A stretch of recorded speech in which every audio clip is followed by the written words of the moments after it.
welcome back to another Parts Factory Australia installation tutorial video. Guys, we're back on the Gold Coast. We're here working on this Mk7 Golf. Specifically, it's going to be around the 2011, 2016 mark. Don't quote me on that, guys. All the information is going to be down below. We are going to be changing the gear sticks around the knob on manual cars. Now, one of the few of the reasons why you might want to do something like that is obviously a perish knob.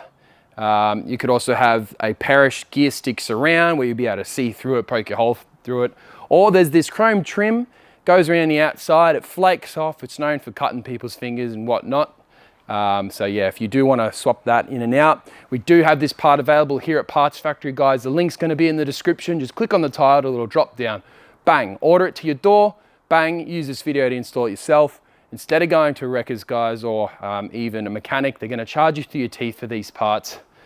So yeah, just come buy it off us, guys. Alrighty, let's jump straight into it. Alrighty, guys, so as you can see, we are in a manual 6-speed here. That's exactly what we've got here. You can see they are an OEM replica, so they're exactly the same as OEM, but 1/10 the price. Now, as you can see, these gear knobs perish just like that, but on top of that, this chroming happens. So yeah, if that's what you need replaced, guys, all you do, pop this little pouch up, grab this end here, pop it up in the air. Now, once you've got it popped up, that means you can then spin the gear knob. It can be quite tight. Oh, there you go. So spin and pull up and it'll just pop off, and that's literally it, guys. You can grab your new one, bring it down, obviously lining it up correctly. Give it a nice hit, like so. And then yeah, you can just pop it back in like so. Alrighty, guys, so my friend over here ordered this one. Funny story, I actually have these coming for Parts Factory, but they are the correct orientation. You can see that this one is polar opposite.